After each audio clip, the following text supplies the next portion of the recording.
Hello everyone, welcome back with another video.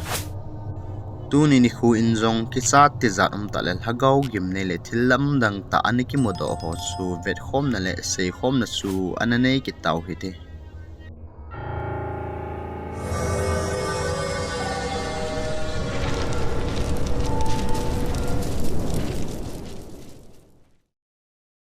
Akhat channa hin YouTuber Paranoia kiti timhin German gama gammang kisai gimnei ta akhat hi zanin anazot pauvin. Hilai lampi agimnei zi na chu achi sa kom somli masengin numai khangdong Elizabeth kitinu hi hilai muna asun accident a anthi in. Local mi hon asai na asun zana hislai lampi chu izo ji ting lehin numai avam ngana kivan amho sun woman in black ati uvin. Hichi numai nu lhagao hidinga ginmo chu anamuji uvin ahi. YouTuber Paranoia timinjong hislai lampi lama asun thilkhat be hi aki capsule do khadem tin chun record ahin bol uvin ahung phail hei uvin ahi le. Hilaya chun hitabang thilam dang ta khat hi anake modo in ahi.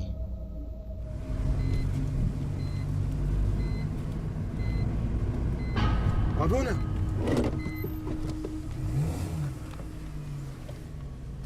Orada birisi mi vardı, bana mı öyle geldi? Abi o neydi? Öne gitti, dur az öne doğru.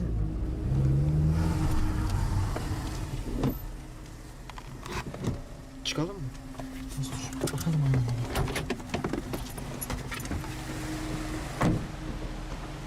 Dur, ışıkları da çıkartmadım ben daha önce. Az bir saniye.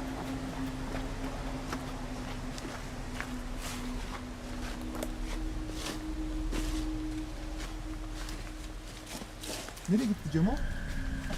Ya ben mi yanlış gördüm? Baksana. Nereye gidecek? Buraya doğru insan çıkamaz ki. Hilaya in veleu han lam dang ta in numai avam ngana kivan ngan khat ding hi akimuthegin. Amhon jong kar chu anung bek uvin ahi le hichithil su anum tapo in. Chuinam ho jong kala kunin chun akum hlavin avel la su aga veu vin ahi le ima mu theiding hi aum kit puin ahi. Lathum zawin YouTuber Paranoia tim jong hilai muna asun export bowling in ahung kile kiduvin. Amhon jong a camera chu hoite in a fit ubin export aga bol le uvin ahi le. Anung sang uwa asun a camera hin thilam dang ta khat hi ane capsule khai na hi.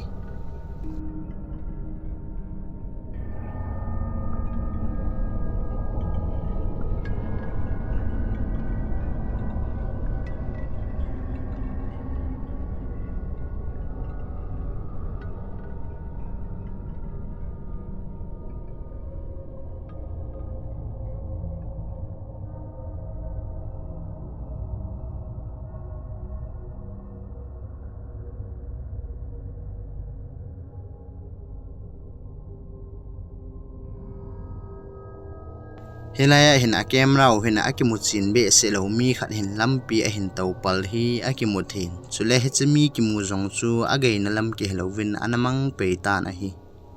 Paranoia tim jong ima mulovin ahung kile uvin sujong le hechi athil capsule jong hi anung bet ka asivin amo hin ana hedo opuvin a hi. Nangin la hila kimu kichat umna thilam dang ta hi numai khangdong anathinu Elizabeth lhagao su kimu hintena tm ole thildang ipi gin mo theiding naniyam.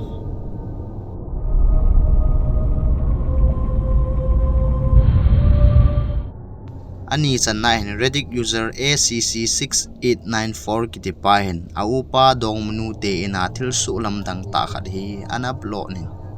Aupa dong menu te jong hin German uicha ho hi ni anayuvin. Hichi awi chate ni su amo in jong ni khat hi ina amani bo hi anadal hao a hi in. Hichini a chun awi chate ni chunga hin thil su lam dang ta khat ana hlung hi a CCTV footage sa konin chun anaki mudo in a hi.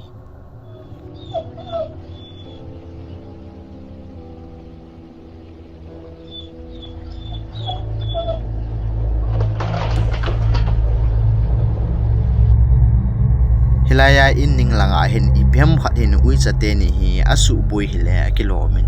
Hichun thilge koina box su ahung kile hain a hila ui chate ni jong ki chata in ahung som do hanin. Reddit user ACC le hichi ui cha en sumi tian jong ipithil hi analhung ham ti hi analung dong theuvin. Reddit user in agin mo thu asaina sun hichithil su hi mu thailo thil paranormal ki capsule do kha hinte ati in ahi nangin la epithil hi hlung hinte na ti em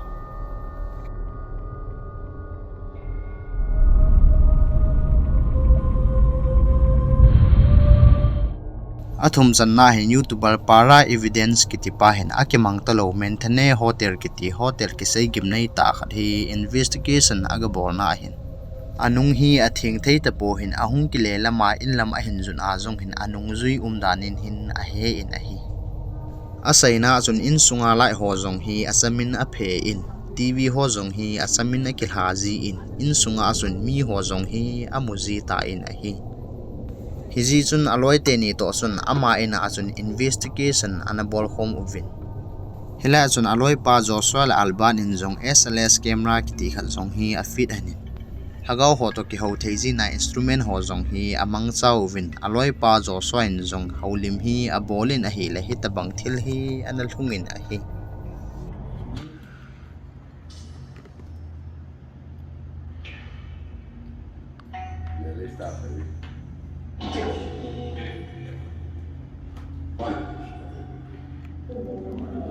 Can you show yourself? namu thayam anung lam uwa robot room a khon lam dang te in mi khada chi phei hi akimu thein chule he chi mi ki mu chu SLS camera kunin bo hin ani ki mu thein a hi amon jong hi chi athil capture chu ipi hiding ham tin chun analung dong he uvin agin chat penu chu robot in sunga hung wa lu le lang lhagau chu hidingin ata asanun a hi nangin la himonan te na ti em ole thildang ipi kin mo theiding nanayam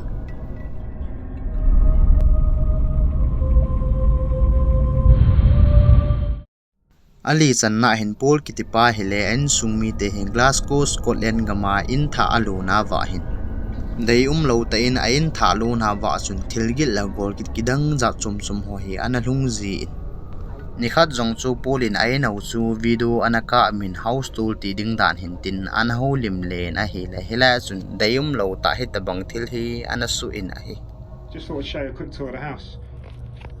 This is the cupboard. This is the hallway actually, and the cupboard's nothing much in there. It's not very big, but it's alright. Stairs to upstairs, I'll show you that in a bit. I'll show you the bathroom first. So, it's alright, isn't it? It's got a proper bath, sink and toilet. That's it. What more do you want? There's nothing else. We've got a shower there as well.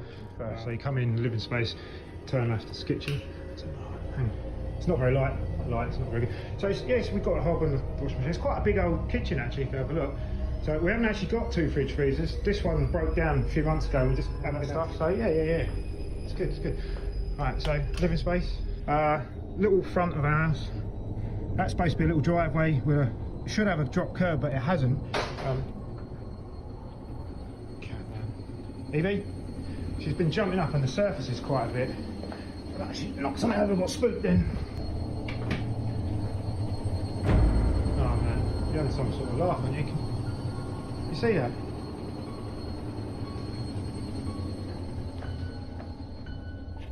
Polin jong chaksang lama sun munthi hi in hi aza in aman jong munthi chu alain akoi phain hi chun akinung hein a hi le lamdang ta in anung lama box kot ho zo si chu asamin hon sa in an gamin a hi ama jong akicha in a video record chu ananga jingin a hi Polin a saina sun athil to hi lamdang asal he jingin asai ji be hilin atimul athawin anaki sal he jingin a hi nang le ke in azong hitabang deilom ta athil hi headman lo ko in hunglung jing hanang hitale I cheng na di ve ola I itena di ve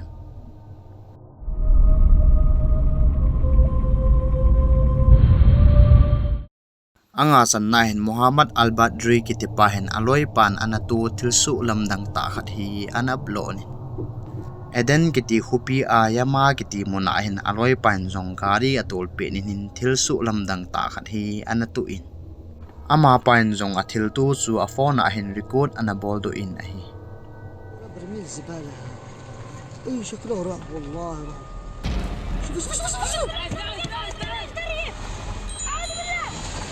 hilaya hin lamdang te in ipi a hi ke hello ai sa tabang kyang gup nei hi ahung lein amon jong hi chi amu chu ki sat in hilai mun chu anadal haloi chalvin a hi nangin hilai ki mu thilam dang ta hi ipi hin te na thi em mi kon khat chun fake a he ti loi jong aumin nangin la hi chi thil hi a very reality bring hin te na ti em ole thil dang ipi gin mo theiding ngai dan na ni em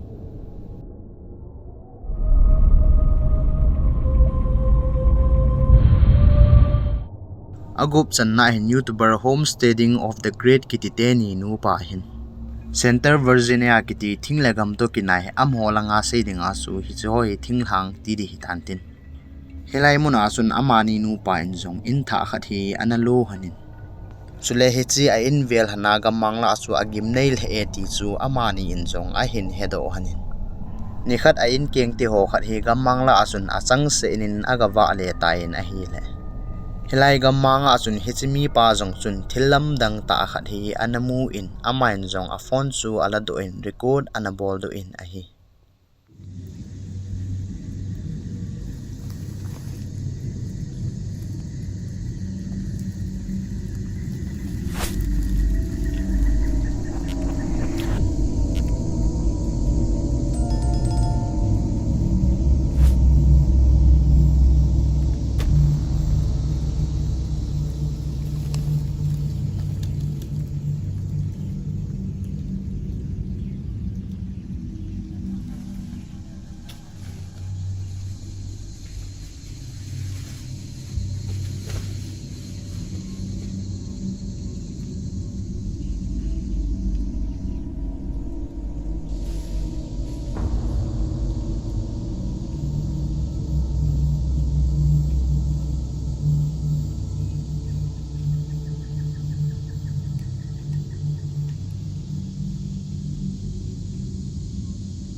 hilaya hin lamdang te in ake hello mi khat hi thingphung nu ya sung ko maya hin adingin amho lam hi anga in a hi hilaya thilam dang ta ki mu hi a viverson again mona vinchon squatter hantal elole a backpacker thildang dang za chom chom hi aging mo uvin kon khat chun ai le skinwalker elole saskot hi den te ti loi zong aum ki duvin ai ho pawin ki sele sa a hi dem homi a hi dem gama cheng te a hi dem ole ipi nagin mo sule ipi thil heya ama hi hisilai gam nu ya hi langzi a hi dem nalunggel nangai dan koman lama in sunin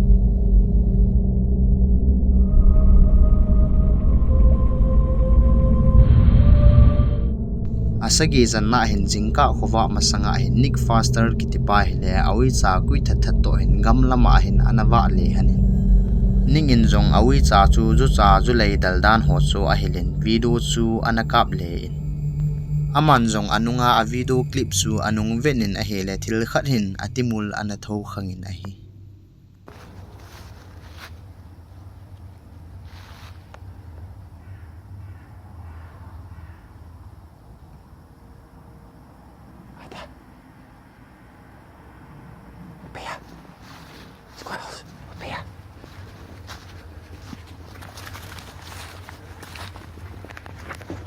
Come here. Come on. This way. namu thayam ningin jong a video record anga kunin hin akal lama hin lamdang te in ake hello mi khat awum hi ake muthin a hi ningin asaina asun hichepe nin hin gamnu ya hin mihim ama teilo koima hi anom pui nik hin paranormal kiti ho hi anata asan be selo a hi in a hin ama te in a hin capsule kha su anati zalhe jingin a hi nangin hela ki mu thilam dang ta hi ipi hinte na ti em chule he chi thilam dang ta ki mu hin van kang akivanin a hi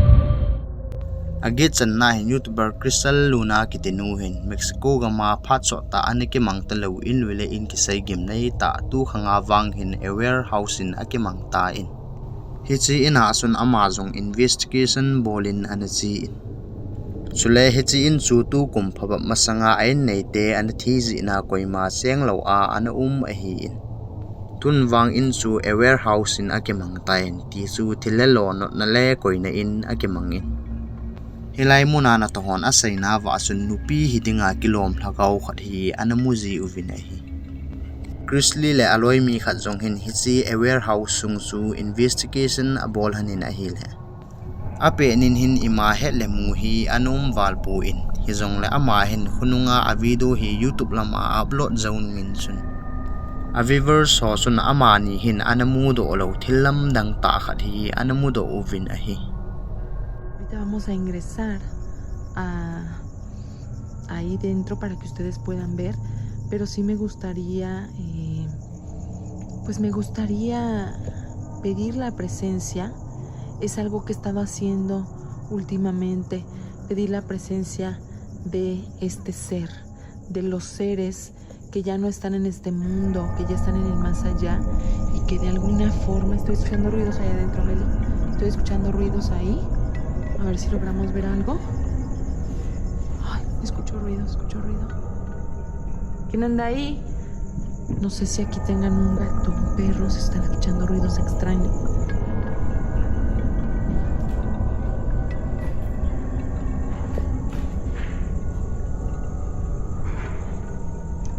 Escuchen. ¿Quién anda aquí?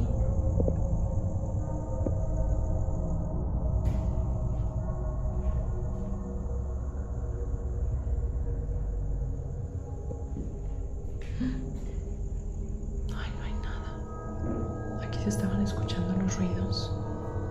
Namu thayam Chrisley le aloi nu in jong investigation abotil hanin hin in sung lama hi lam dang ten akelo mi khat hi achi phei akimu thain amanin wang hi chithil hi anamu han puin a hin in sung lama sun golgin wang an zahanin suin in sung lama alut hanin a hele ima mu theiding aum poi hilaya ki mu thilam dang ta hi aware house la na tonghon anamu ji o hi in nei te nu pi nu lhagau su a capsule kha a hidem chule tu ge ya hi in ananei te lhagau hin a in muno hi adal ha nai lo a hi jeng dem